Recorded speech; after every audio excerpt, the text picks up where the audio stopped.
Ajahn.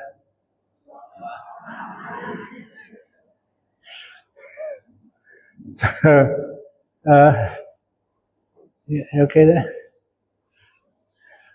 So this morning, I did promise to talk more about Anapanasati, meditation on the breath. And so, first of all, I'm going to start this talking about Anapanasati by mentioning that it's very different than the meditation many people do, which is called Anapanasati. And Anapanasati is where people think that if you can endure a lot, then you become enlightened, or at least you become peaceful. Meditation is not about endurance.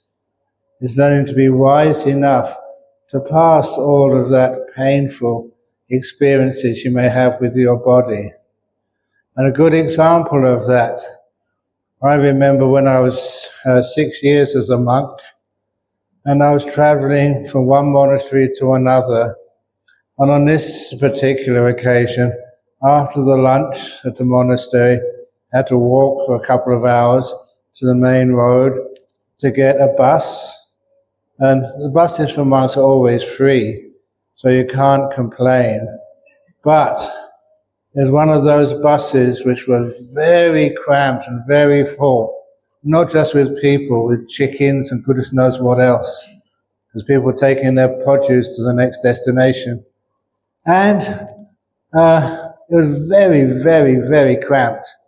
I was in that bus for about 3 hours from one destination to the next. It was very hot. By the time I got to the monastery which I was intending to go to, you're really tired, and very sort of thirsty, because I hadn't had any water for a while. And then when I got to the monastery, they welcomed me and they said, "Oh, you're just in time."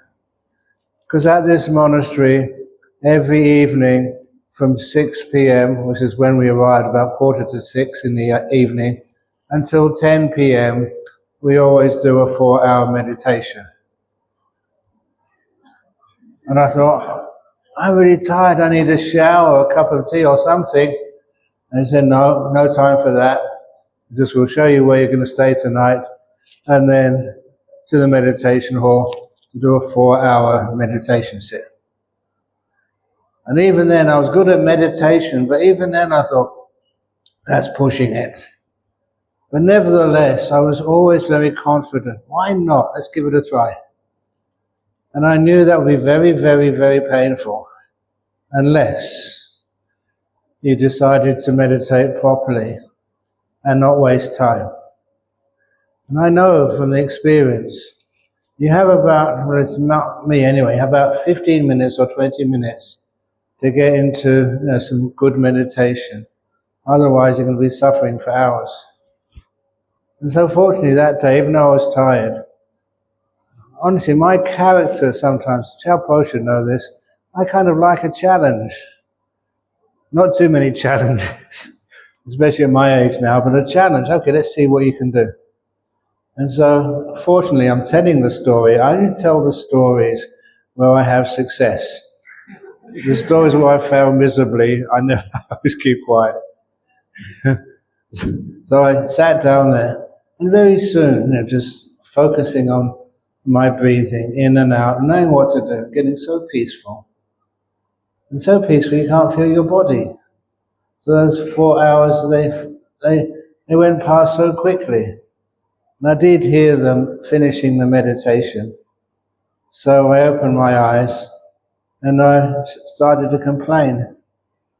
I said, we only sat for 3 hours and 45 minutes. You took the last 15 minutes away from me. That's unfair. Because I was having a nice meditation. And that's what happens. Anapanasati is not about endurance. It's about starting with the vehicle of the breath and getting so peaceful, so calm, you can't feel your body. One of the other examples of that is when I first went over to northeast Thailand, I always thought that Ajahn Chah would be a very compassionate monk. But after about 3 or 4 months in Wat Pa Pong, that's Ajahn Chah's monastery, that was the time that he was offered some land close by near the village of Bung Wai. They wanted a monastery and they're very happy to look after Western monks. And also that this was a jungle, the last bit of jungle left in those areas. And not only that, it was so many mosquitoes were in that jungle. And I've told this story before, it's absolutely true. Ajahn Chah decided to come and support this new monastery. It was close by to him. So every evening he would come there, we'd do a meditation for a couple of hours, and then he'd give a little talk, then he'd go back to his own monastery. The trouble was that the time we had to meditate, again it's from about 6 p.m. to 8 p.m., that was what's called mosquito dinner time. That's where they'd come out from wherever they were resting, and then they would look for food. And of course, just have a look at me, or any other monks here. We have bare shoulders, bare head. We've got many more seats at the dinner table than most of you. You've got hair to protect you. You've got your shoulders covered. This was a huge dining table for every one of those mosquitoes. Not only that, but you know what happens even in Penang? If you have a new cuisine comes, and more people want to try it. And that's the same with mosquitoes. The first time in that area when there was Western food. Even if they did like it eventually, at the beginning, of course, give it a try. So we were covered in mosquitoes. And this is, again, no exaggeration. I've told this story before, written in books. It's true. Together with another monk who I sat next to, he was from California. And he'd never seen so many mosquitoes there before. Just as a kind of game to pass the time, we decided to count how many mosquitoes were on our arms. And we're supposed to be meditating, not counting mosquitoes. That's what we did. Got 60 or 70 at a time. And that's no exaggeration. Huge numbers. And sometimes, what is an exaggeration, sometimes if you listen carefully, you could hear them slurping as they drained all the blood away. And of course, we complained to Ajahn Chah, can you not help us, please? Get some mosquito repellent or insect repellent you can spray on your skin. Because those mosquitoes, there are so many of them. They're driving us crazy. And Ajahn Chah said, no. From now on, he said, you must regard those mosquitoes with respect and call them Ajahn mosquito. And that's what we had to do, and we did. And Ajahn Chah has a voice. Frustrating, but he was always right. So they became our teachers when we were meditating.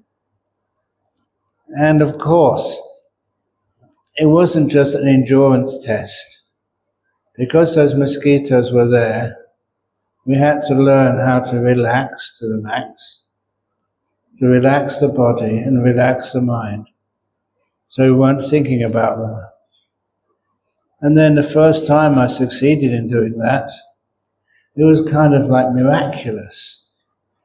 I've always been told that when you achieve or experience states of samadhi, that there's amazing byproducts, almost otherworldly byproducts.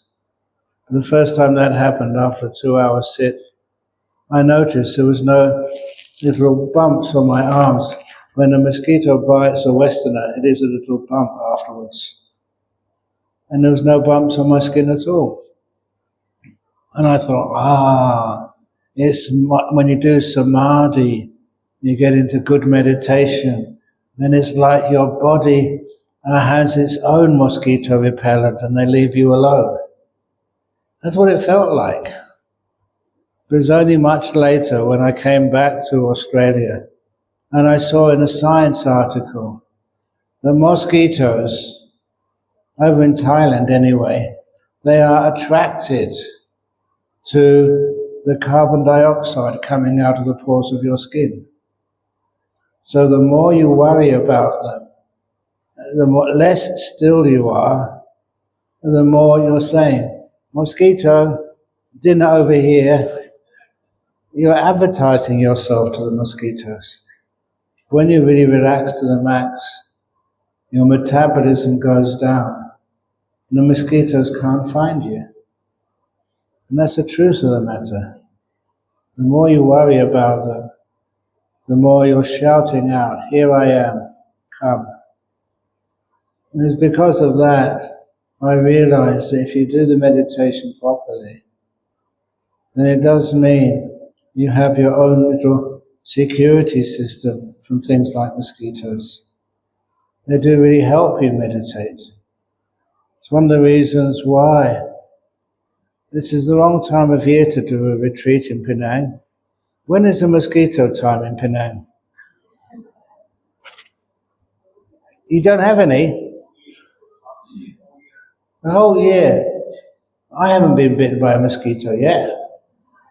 Perhaps because I was meditating air-conditioned room, it was too cold for the mosquitoes. But anyway, it always reminded me that this meditation is not supposed to be an act of endurance, but an act of learning how to relax, be peaceful, be still, and enjoy the beauty of that stillness.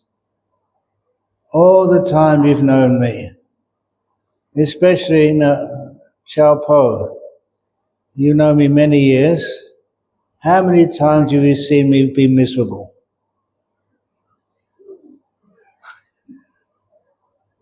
Am I a miserable monk? How come? Some of you know me for years, since the time we were down over in KL with the BGF. I remember you. I've got a reasonably good memory, especially for good old friends I've known for years. And that sometimes that you think he should be unhappy as a monk. Because he can't be when you're enjoying your life. And the main enjoyment I have is through this meditation. So this is anapanasati, as it should be practiced, as it was taught by the Buddha.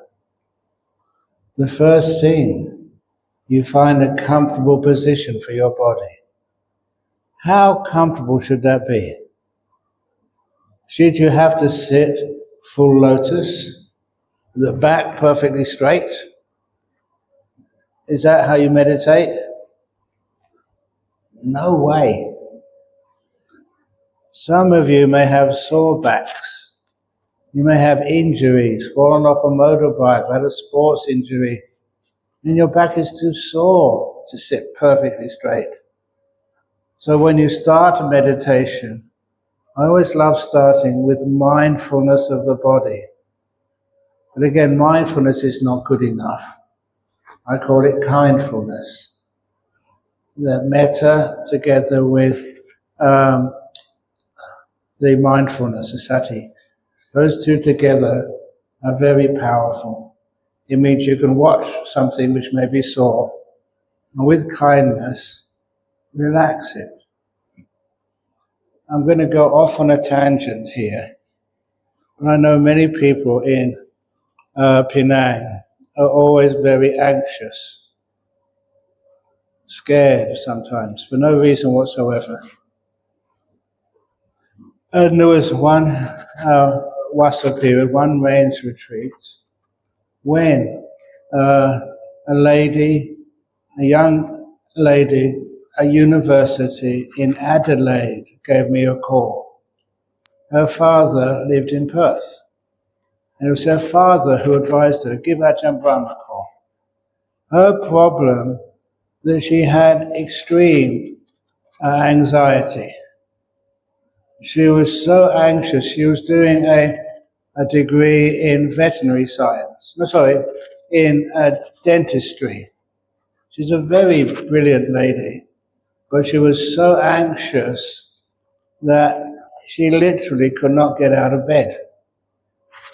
And she had the best doctors, psychologists, psychiatrists, you name it, all for free as a university student. And nothing worked. She'd been bedridden for days and couldn't go to her lectures at the university, Adelaide University, to get the information to pass her degree. She was really in a mess. Nothing had been working yet. So she asked me on the phone, Ajahn Brahm, my dad asked me to call you. This is my situation. Can you help? Yeah, of course. And then, first question I asked her, when you have an anxiety attack, where do you feel it in your body? Every emotional problem has a counterpart feeling in your physical body. You don't just feel it in your mind, you can actually feel its effects on your body. And she said, whenever I have a panic attack, I feel it in my chest. And I said, that's not good enough. Where in your chest? You're a science student. I want coordinates, starting from your navel, your belly button. How far up does it go? How far to the left? How far to the right? Is it shaped an oval or a circle or a square? The feelings you experience, where are they? Describe them to me. And I said, I'll give you 3 days and call again. I'm a very efficient monk when you have lots and lots of disciples, lots of things to do. And she had nothing to do. She was bedridden. And after 3 days, she called me and she said, it's like an oval, just above the belly button. There's a lot of tightness and tension, which actually is in my chest area. Pretty central, pretty balanced on either side of the chest. Going up, just up, past the breasts, almost to her neck, this far to the left, this far to the right. She really gave a very clear description of where those feelings actually were located when she had a panic attack. And well done. Now, exactly how does it feel? Is it a burning pain, like of being stretched or pushed together pain? What type of pain is it? Give me a call in 3 more days. I was asking her to be mindful of the feeling in her body associated with a panic attack. And she gave, 3 days after, she gave a beautiful description of how that pain was, how it developed, how it eventually faded away after many hours. Wonderful. Now, the next task I give you to do. When you have that next panic attack, please get your hand and massage your chest with a lot of kindness. Really massage it. She was fortunate. She had a boyfriend who was looking after her, because she couldn't do any washing, cooking, or anything. She was bedridden. And so I told her, if you can't massage your chest, get your boyfriend to do it. I'm sure he will not object. And the boyfriend's name was Lloyd. He comes up later on in the story. And so, give me a call in 3 days to say what happened. So 9 days since her first call, she called the 3rd time. Did you do that? I said, yes. I massage it most of the time. Well, what happened? And as I massaged it with a lot of kindness, the tightness, the tension in my chest got less and less until it vanished. Well done. And what happened to the anxiety? And that's when we have what I love calling the eureka moment. When all the lights go on, she understands what I was doing for that 9 days. So the anxiety vanished too. She paused for a while and she understood what I meant. Now you know how to overcome and get past that anxiety. The mindfulness and the kindness on your own body. Massage it. So if you ever see someone in the washroom massaging their chest, now you know they've had an anxiety attack. They've overcome it. But it worked. It worked. And the next time she had a panic attack, she massaged her chest, and anxiety went pretty quickly. And soon she was back at work. At university. She passed, I think, with great distinction. She was a very clever girl. Her name was Jippy. Her partner was called Lloyd. And afterwards, they rang me, and I'm back at university now, I've passed my exams. So I want to let you know 2 things. Number 1, she said, I've nominated you for Australian of the Year this year. I said, no way. Of course, there's other people who do amazing things. But I was very honoured to be nominated. And number 2, she said, I've decided to get married to my boyfriend, Lloyd. But we want you to be there to do the blessing for us. Remember what I'd said last night? I do so many marriage blessings.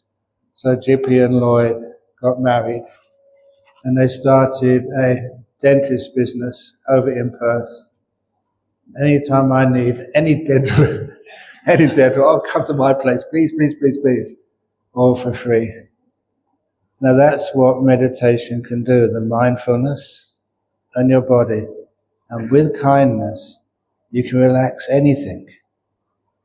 Relax it so deeply that it doesn't come back again.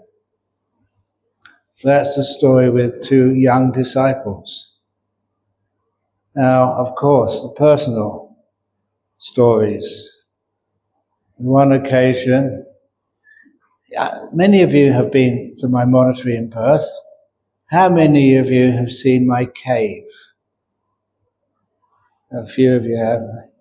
That's where I live, in a cave. I love it in there.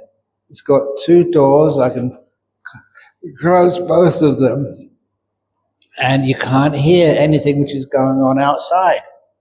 I can really have some solitude. It's dark. It's cool. It's got everything you need. Seclusion, good air, and peace. I remember even Ajahn said that one of his favourite locations was in this monastery called Tumsengpet. And there was a cave there.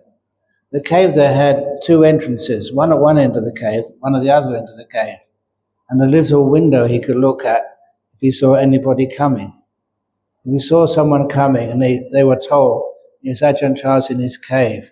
If they came to one door of the cave, he would go out to the to the other door so they could never find him. He loved that kind of seclusion. But anyway, in my cave, it's only got one door to go in.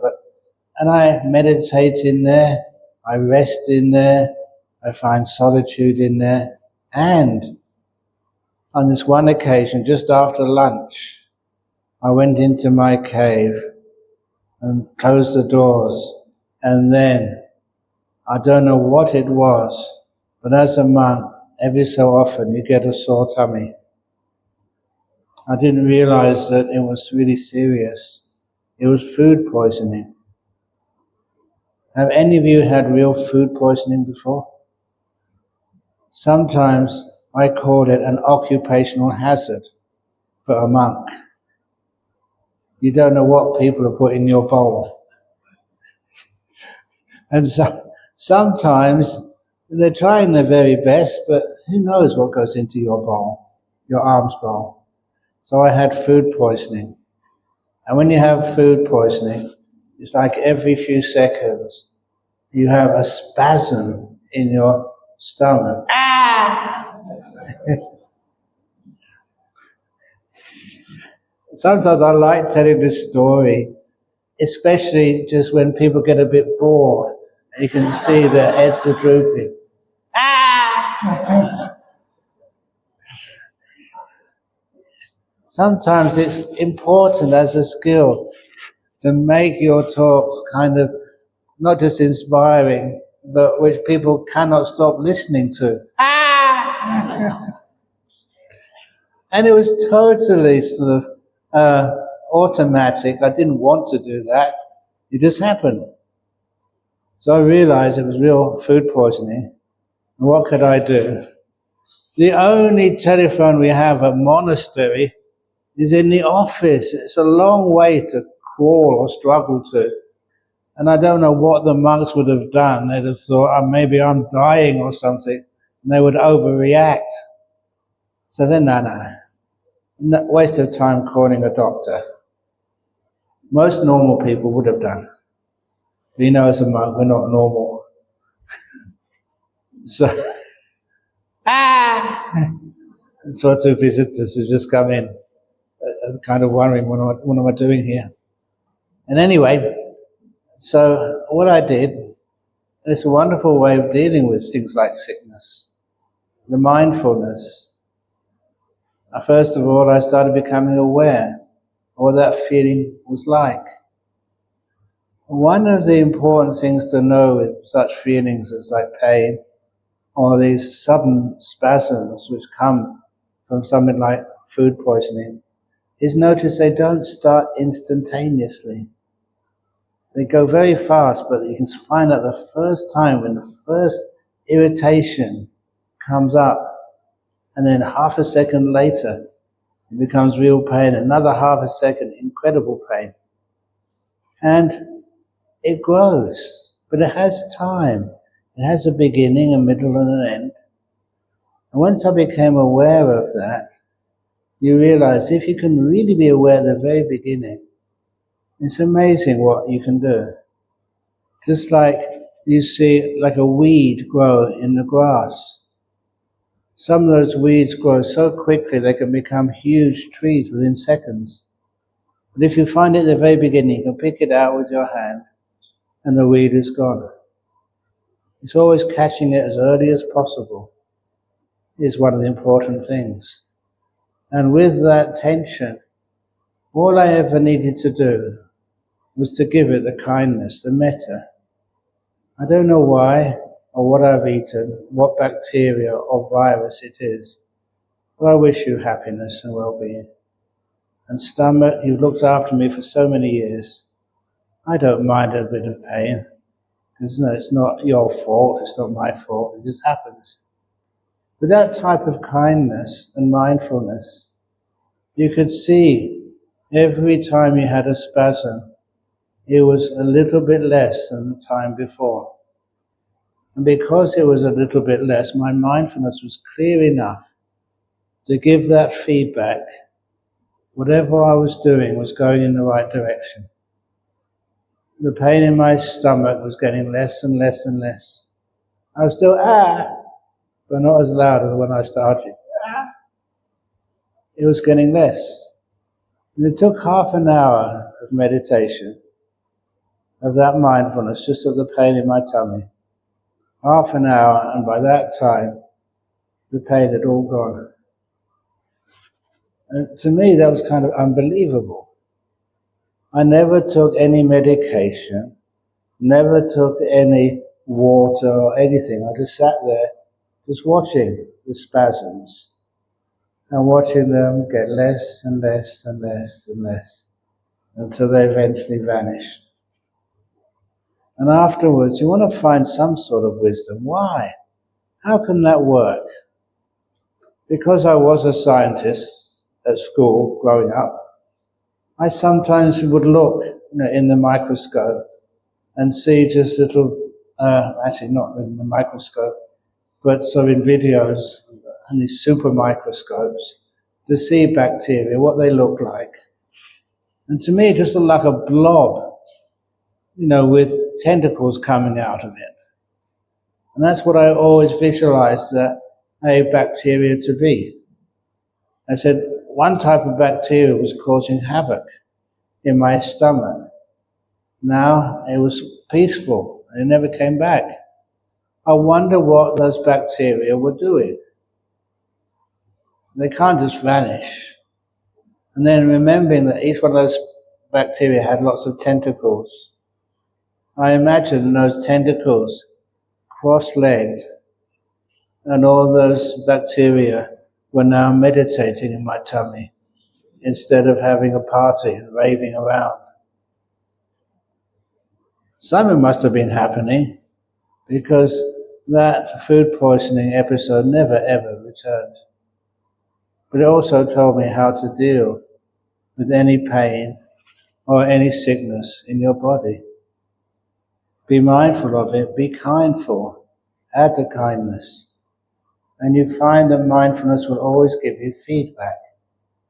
If you're going in the wrong direction, you get more tense, more painful. If you're going in the correct direction, it gets more and more relaxed, until any aches or pains totally disappear. And that's for many years of my life I've been doing that. That's why, please excuse me if there's any doctors here. The only time I ever see a medical doctor is when I take another monk to see you. Even though I've got excellent medical care. In fact, please excuse me, I can't resist this story. Is it okay if I always go over time a bit? I was going to say more about meditation on the breath. I'm getting prepared for that, but not really there yet.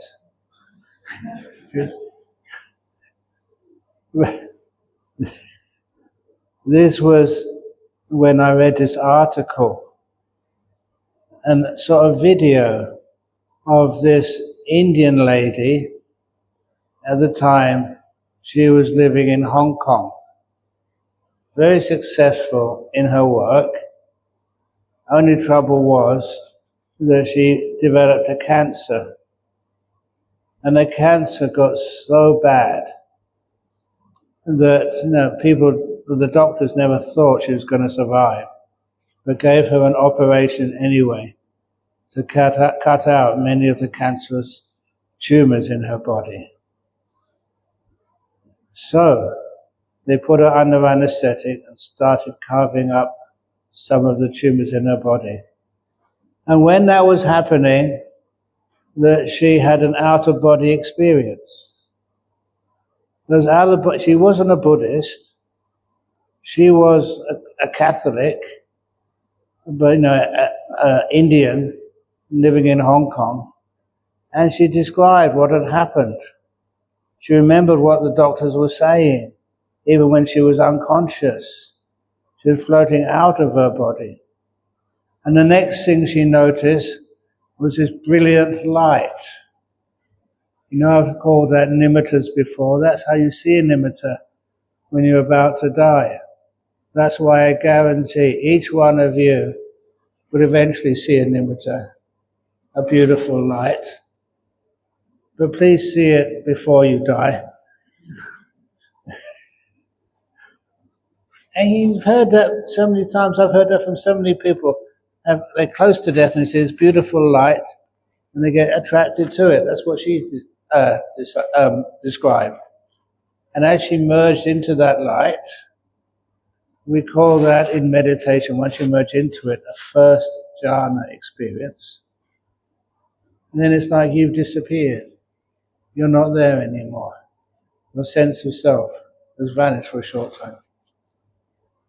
And then when she came out, like when you come out of even the first jhana, the mind is prepared, open for wisdom, insight to arise. 5 hindrances are gone. But she wasn't a Buddhist. So she said as soon as she came out of that beautiful light, she realized why she had cancer. And it's a lovely story. She had cancer. She was very successful, a very skilled woman. but she was trying too hard to please others. Please be careful if you are so concerned what other people think of you, really trying to please them all the time. That gives you so much stress. It can even cause a cancer. When she realized the cause of it, I don't need to please others anymore. And then the next insight which came up, my cancer is over, it's cured. And as soon as she went back into her body and opened her eyes and could actually talk again, the first thing she said to her doctor was, my cancer is over, it's cured. And they thought, that's crazy talk. And there's this tumor still inside of you. But she was right. Within a week or two, all those tumors just disappeared by themselves. And the reason I tell that, her name was Anita Murajani.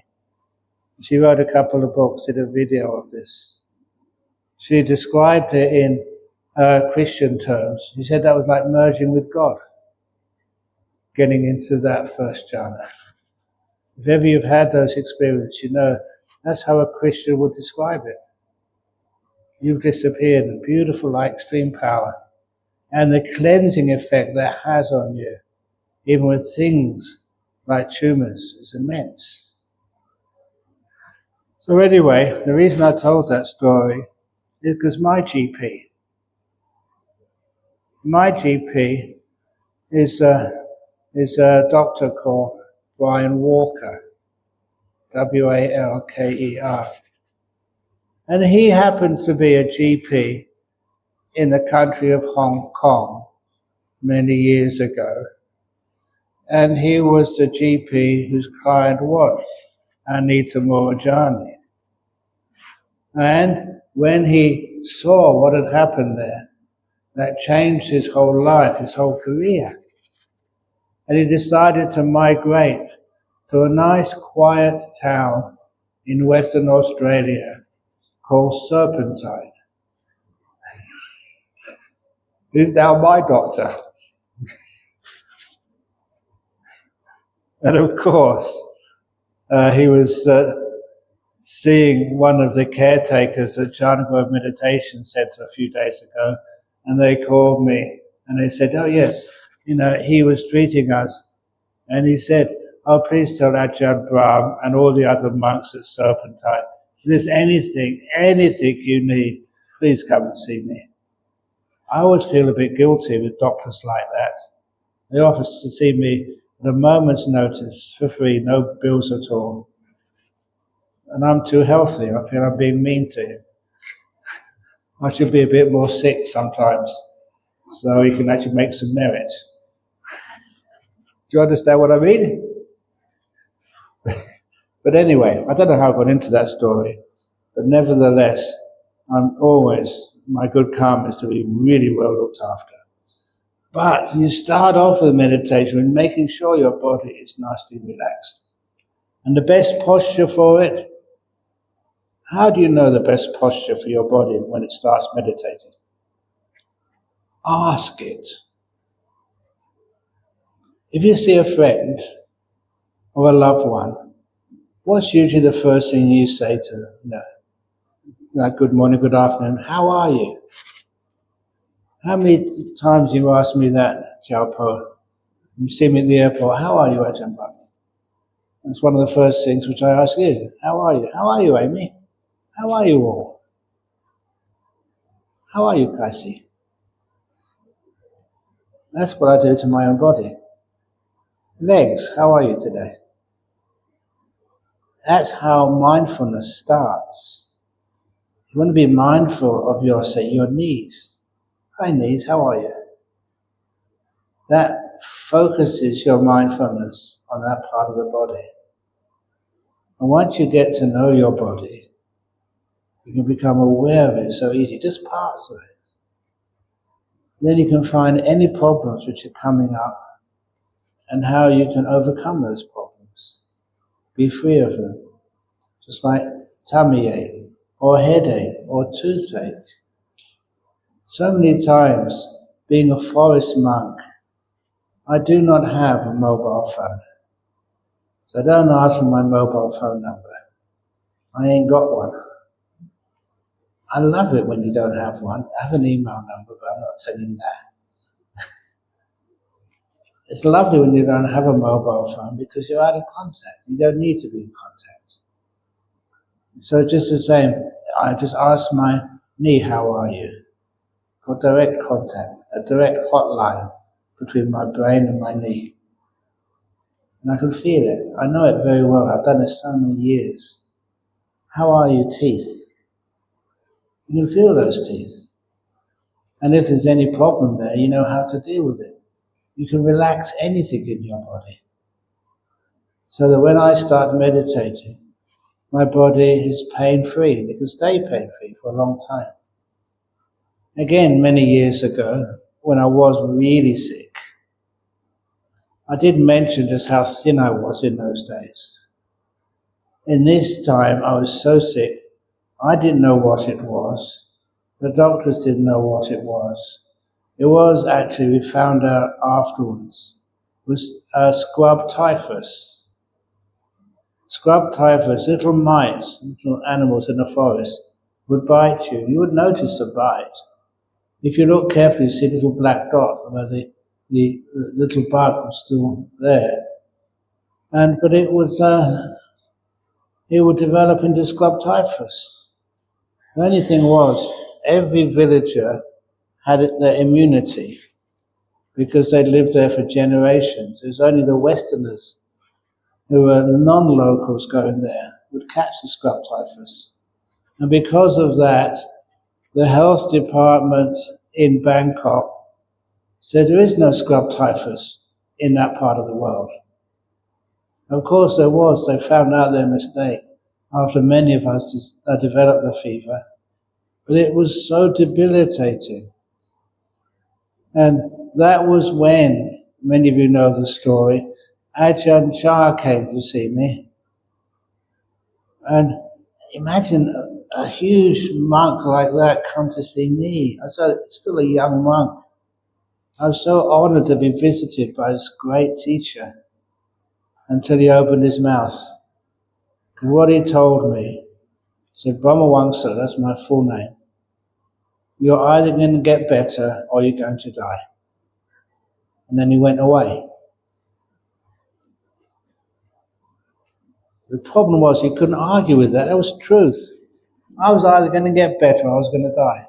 The pain and the disease wasn't going to last. That's not what I wanted to hear. And even worse, I tried to spread loving kindness to everything, including the nurses. Any nurses here today? You can own up. I respect you now, but I never respected you then. Because this nurse, the same nurse, even though I was a monk, and some of you think, no, women cannot touch monks, I wish that was the case. Because she'd come to give me an injection every morning and every afternoon in my backside. And these were the years when you had reusable needles. They were used so many times. When I had shot for COVID many years ago, I had to in order to come overseas. And you could hardly feel it. Those, one-use needles were so refined. But in those days, you could almost see them sharpening it up before they stabbed you. And I say stab because that was more accurate. Bang! Oh! And that really hurt. I don't know what karma I did to get that for 3 or 4 weeks. But my backside was really sore. And I just couldn't do it. I couldn't give loving kindness to nurses after what I endured. I've forgiven them now. But then, with all that, they were just giving a cocktail of antibiotics, hoping one would work. Because they never realized it was scrub typhus. And so, having fevers, being so weak, that one day, I say this because it's very important for you to know, one day I decided to meditate. How can you meditate when you're really sick with a fever as well? So all I did was, I just asked my body, are you comfortable enough? And I was laying in bed. And if you've seen anybody really sick in hospital, sometimes one leg is this way, one leg is that way, an arm over here, another arm another way. There was the strangest posture I've ever experienced. Legs and arms all over the place. Experiencing a fever. And then the body said, this is good enough. So I relaxed as much as I could. And then let the body disappear and go into the realm of the mind. And blissing out. That was so strange. Because I never read in any book you can get into very nice states of samadhi in a posture like that. No book has ever shown me that posture. Keep it straight back, close your eyes. I don't know what my eyes were up to. Straight back, no way. Nevertheless, I had a beautiful meditation. And that was the end of that disease. Honestly, this meditation is incredible. These are personal experiences, not what I've seen. I've seen more better experiences than that from people who are supposed to be dead, but are not. What I'm saying is just, you can relax your body, whatever position it happens to be in. Once it's relaxed, that's your meditation posture for this sitting. And after a while, if your body is relaxed, there's not much noise. The noise of the fans, there's no problem whatsoever. After a while, it just disappears. Like this one experience, which I remember, as a layperson, I went to a Zen monastery for one weekend retreat. In those days, you had no choice. As long as it was Buddhist, I would go to that retreat. And I didn't care what type of Buddhism. And this Zen monastery, it was an old farm they had brought and turned into a monastery. Only one teacher there. And that teacher, I never liked Zen monasteries or Zen retreats. You know why? Because the teacher would come along with a stick. And if you were just too tired, whack! Was I ever hit? Honestly, no. It wasn't because I wasn't sleepy. There was a man sitting next to me who was more sleepy than I was. He got hit first. As soon as I heard the sound of that cured my sleepiness for the whole weekend. I'll be honest. But one thing which I really noticed, which was fantastic, it was not what I expected. It was weird. It gave me lots of insight. You are asked to meditate with your eyes open. So my eyes were open and was looking at a wall. Just a whitewashed wall. I'd had enough meditation experience by this time to know how to not think, how to relax the body and be still. But with my eyes open, I'd never done that before. When I was watching this wall with a peaceful mind, not thinking, the wall disappeared. 1 minute there was a wall there, next minute there was nothing. It's hard for me to explain that because it doesn't make any sense to you. My eyes were fully open, a young man, my optic nerve is still working. How could that happen? Number one, I was not scared. Because I wasn't scared, I just let it happen. And that wall vanished for several minutes. And I realized afterwards, listen, my training was a scientist. If something happens, you're not going crazy or mad. There's a cause for this. What was that cause? Just like the sound of the aircon. Something which is the same, doesn't change, disappears. If you look at a wall, there's a simple wall. Even these walls over here, they're a bit complicated with doors here, lights and other things stuck on the wall. They're just a blank white wall, and you stared at it for a while with your eyes open, not thinking. It would vanish. It's the way the brain works, and the mind works very similarly. It only notices things which change, things which are constant, become like ambient sound. This was ambient sight. It's the first time that happened with seeing for me. Ambient feeling in your body. Can you all feel the pressure of your body on the meditation cushion or on the chair? My butt. Now I pointed out I can feel that. After a few minutes, it will vanish. Still there, because the brain knows it's not dangerous, it's not a threat to you. You don't pay attention there anymore. It's natural, automatic. To me, that's the first time I saw with my eyes wide open to see something disappear in front of me. And that gave me the great insights as to how meditation works. Parts of your body vanish. Right now, can you feel your hands? If they're bitten by something, you can feel them very easily. The brain registers that as a danger. Most of the time, because nothing's happening there, the brain turns off, flips a switch.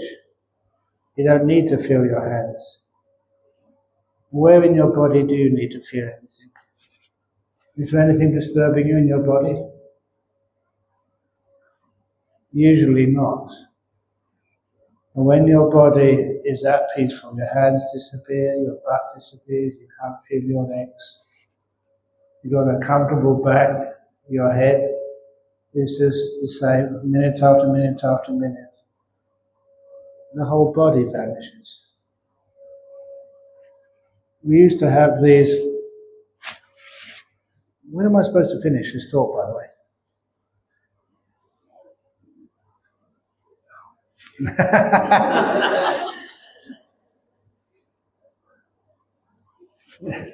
Is it okay to go on for another 10 or 15 minutes? Yes. Okay. Thank you. When I first went into the centre in Perth, you got questions? Yeah. When I first went into our centre in Perth, now somebody came to visit us and said they'd imported a sensory deprivation chamber in order to help people become still and quiet. And they were supposed to have great therapeutical value.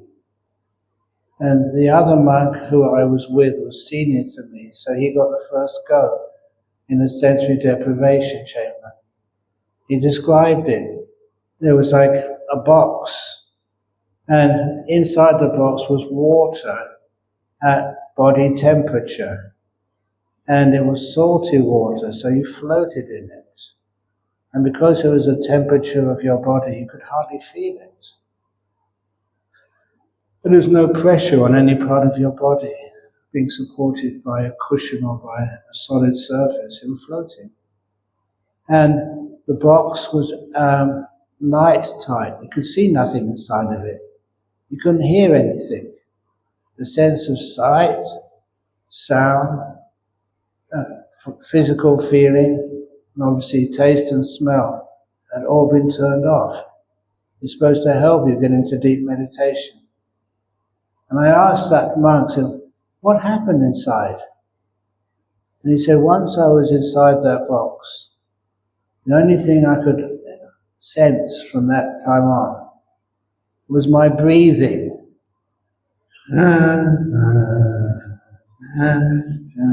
I'm exaggerating, but when everything else is turned off, you become highly sensitive to your breath.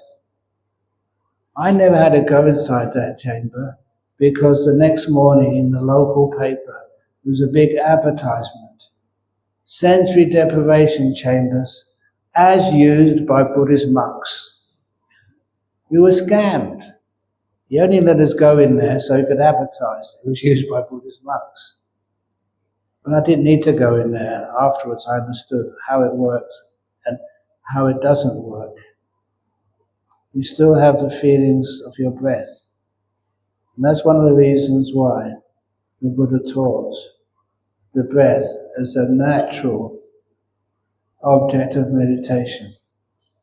When everything else is relaxed, your body just disappears. The one thing which is still working is your breath, which is why you don't need, and I say this very carefully, you don't need to choose to watch your breathing. It happens naturally. And all these years I've been meditating on the breath. I've been a monk for 51 years. I was meditating before then. Probably about 56 years or 57 years I've been meditating.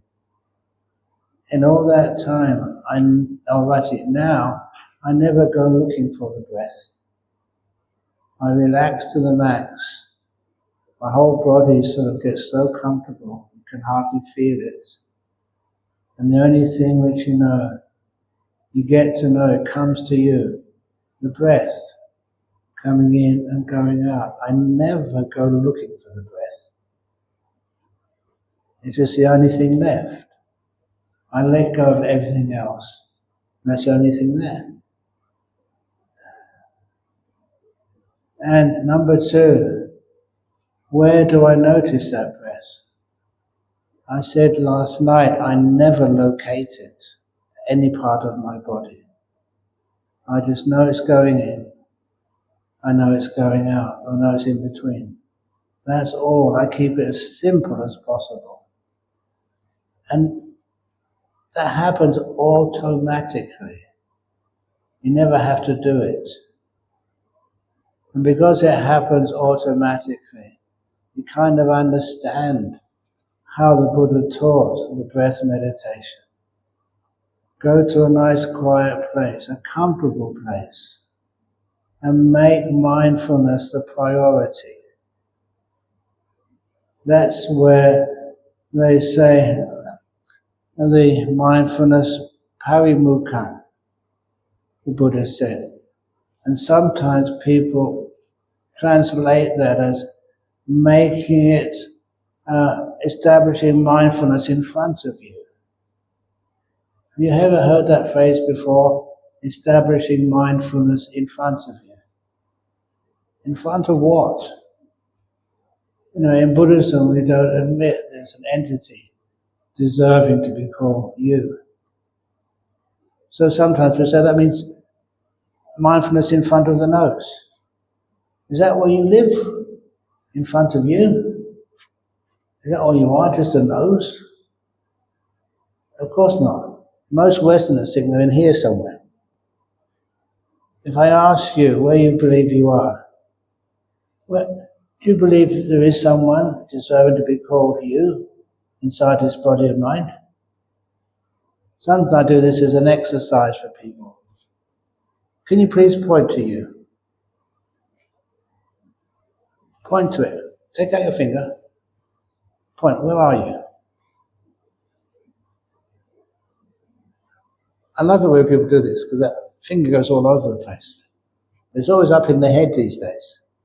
In the old days, it used to be down here, your heart. In Chinese culture, I think, most people say in the heart. Because you've been westernized, you say up here. Who's right and who's wrong? Both of you. But why is it we say in front of you and you think in front of the nose? That's not what the Pali means. It means establishing mindfulness as a priority. The first thing you do in meditation. And so mindfulness of your body, how is it? Be kind to it. And when it relaxes, then you can feel the breath. And it doesn't matter at all where that breath is. And it's great that it doesn't matter, because then it just happens naturally. You watch the breath go in, watch the breath go out. Now, years and years ago, when I first started meditating, sitting down, and my legs would go to sleep. You would become numb. Has that ever happened to you? It happened to me at almost every meditation I did. One of my legs would go numb, and I thought, my goodness, I better move. So I'd move, and that would spoil the meditation. So one day I decided, look, I don't want to keep moving. I'm not going to move, even if my leg goes numb, and then I'm going to sit there, even if they have to take me to hospital and cut one of the legs off. It's called like calling the bluff of my body. And I didn't move at all. I just kept on sitting, and after 5 or 10 minutes, the circulation came back, and you could feel the leg again. I never did anything. I always trusted my body after that. Of course, you're not going to have your leg cut off. It's just the blood is stopped going to the skin or the nervous system. That's why you feel numb. You're perfectly healthy. And anyway, once I got to know how to work with my body, I could just leave it alone, relax it, and then the only thing left to watch was the breath. To me, the breath is like a stepping stone in a river. When you want to cross that river, you go into the middle of the river, the stepping stone, the breath. And from the breath, you can go off into the realm of the mind. That's how you go from body to mind, via the breath in the middle. That's a usual way. And so that's what I remember doing. Buddha's first 4 steps. Be able to watch the in-breath, watch the out-breath. The Buddha never said, watch the nose, or watch the belly, watch the breath. There's long breath, short breath, that's just to make it a bit interesting. And then when he said, the 4th stage, to watch the whole body of the breath. As I said last night, if you meditate naturally, it's the whole breath in the very beginning of an in-breath, without missing a part of it, right to the end of the in-breath. And you just see there's no breath going in or out until the body decides to breathe out. You see the out-breath going. That becomes natural, without any effort, in this present moment, just seeing what the breath is doing right now in this moment. And that means, because you're doing very, very little, the breath is not needed that much. You don't need to metabolize that much. And so your breath becomes very peaceful. So peaceful that you can hardly see the difference between the in-breath and the out-breath. This is not something you do, it's something you experience. All you know is the breath happening right in this moment. Calling it in-breath and out-breath doesn't really matter. You're just knowing breath. At that point, because you're letting go of so much, you start to experience joy. The breath starts to become enjoyable. And that's one of the most wonderful things, to be able to teach you how to enjoy the breath. I mean, really enjoy it. So much so, you're sitting here meditating with a nice smile on your face. And people will maybe ring a gong or say, it's time for lunch. And you just don't want to get up. You'd rather carry on meditating. That's how enjoyable it is. No sleepiness left. You've gone past that. That's a body thing. Perfectly peaceful, perfectly still, having a wonderful time. Please do not worry about food. If you're having a good time, carry on sitting here. You enjoy it to the max. And that becomes the 5th and 6th stage of anapanasati. Breathing in and out, enjoying piti and enjoying sukha. I should have left myself more time for this, but I'm going to go overtime with my overtime. Because when you start to experience that piti and sukha, the joy and bliss of the meditation, how on earth can that be? Where is that piti sukha coming from? If you look at how the Buddha described it, in the 7th stage of the Anapanasati Sutta, he said you experience the whole chitta sankhara of the joy and happiness. I was very fortunate to spend the time learning Pali, because what that means is this joy and happiness is how the mind is experiencing the breath, not how the body experiences it. The body experiences it as going in, going out.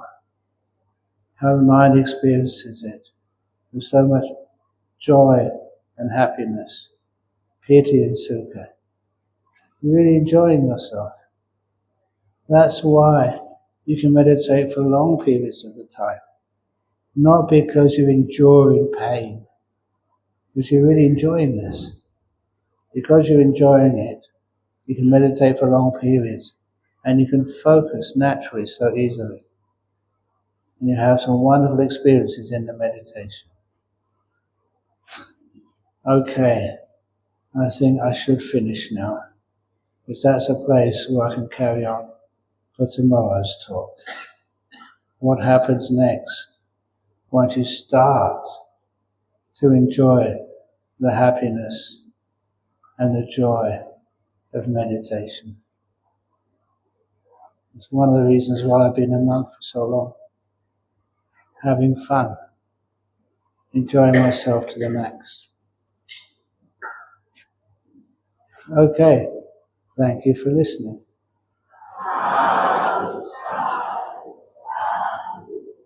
Now, before we actually go to interviews, any questions here?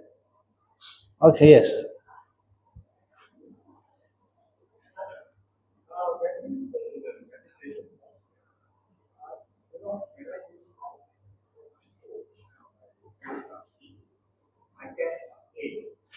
Yeah.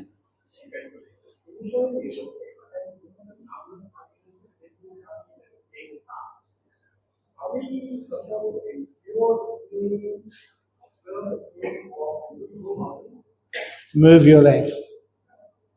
Please move your leg. Because after a while, you can sit there for much longer. If you just move your leg and you go past the pain, basically the body vanishes. You can sit for hours and really enjoy the benefit of this meditation. Just a little bit of movement of your body, moving of your leg, even just for 1 or 2 minutes. You go backwards in your meditation. You make up that lost bit of meditation so easily, so quickly. And you get to that same point where you're about to move your leg, but now you feel no pain. You can go much deeper. Please move your leg. And then you find it goes so deeper, you're enjoying the meditation. And when you enjoy the meditation with no pain, that does mean that that means you can go so much deeper and go to the point where you can sit for hours and the body doesn't feel any pain. It's ridiculous sometimes. I can meditate for an hour and I don't get into deep meditation, it hurts afterwards. Meditate for 3 or 4 hours and get into a deep meditation. And when you come out afterwards, no pain at all, not just no pain. Sometimes you feel you can actually represent Australia in the 100-meter sprint. You've got so much energy. It's a bit of a fake energy, but still it feels you can do anything. There's so much peace and powerful energy inside of you.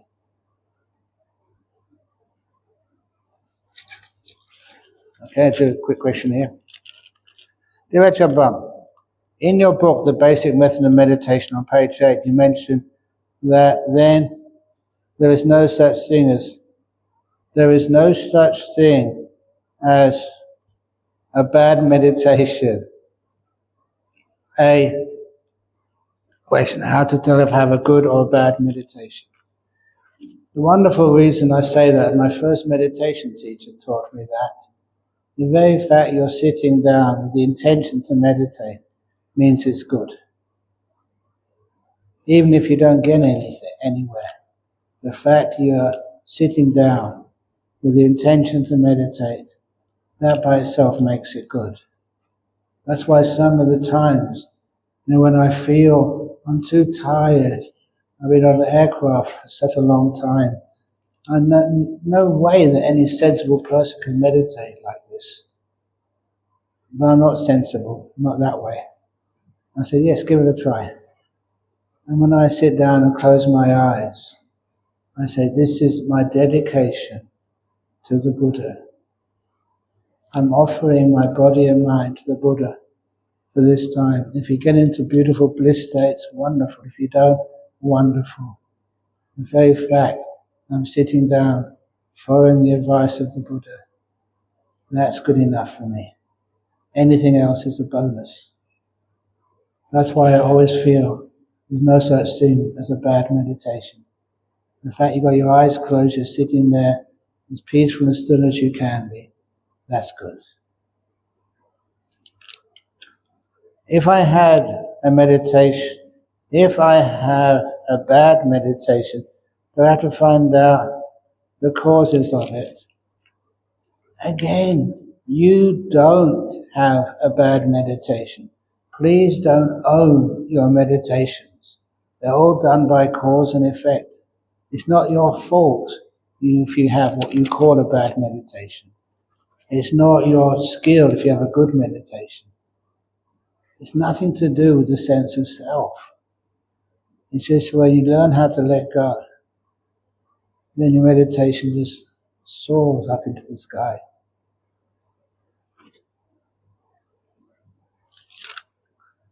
After meditation, do I need to do a contemplation or reflection of each meditation to feel good or bad? No, you don't have to do anything. This is one of the reasons why people make meditation difficult. They always think this is what you should do, this is what you shouldn't do. If you have a really beautiful meditation, you can't help yourself. It's automatic. You come out of a beautiful bliss state and you think, what was that? When I came out of that state and the wall vanished, you couldn't help yourself. What was that? It was weird. It was strange. I've never seen that before. Of course you investigate. You explore. And if you have some good teachers behind you, you explore and, that's what he meant. Now I can see it now. And then actually that's where the wisdom comes from. There's one of the beautiful suttas, and I remember Bhikkhu Bodhi's translation of it, and he made the title, Enlightenment is a Natural Process.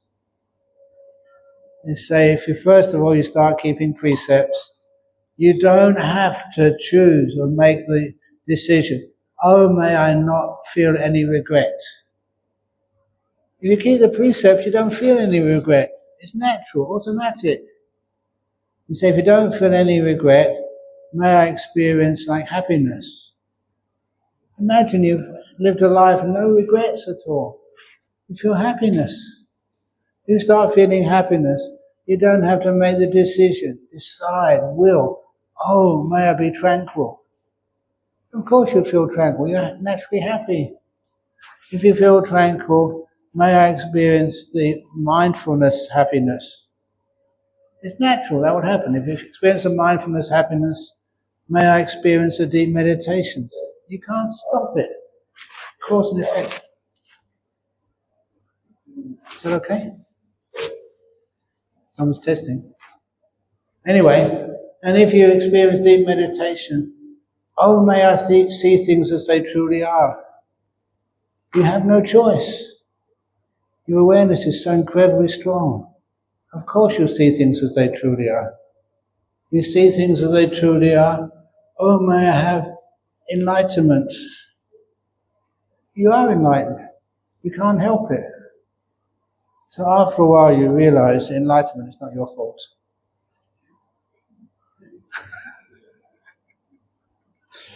Blissing out is not your fault.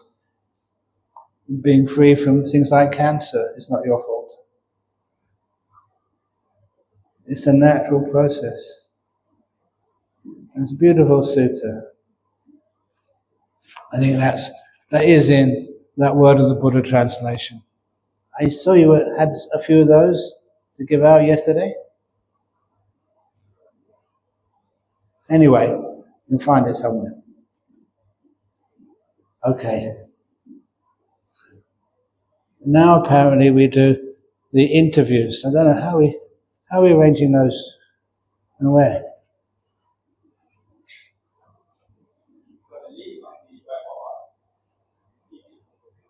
It's in that room there. Okay. So please come to be interrogated. And please know I don't use a Z stick. So you're perfectly safe. Thank you for listening. I'm sorry to use up so much of your time, but it's a nice way of getting ready for to meditate here, go for the personal interviews, or have a bit of exercise.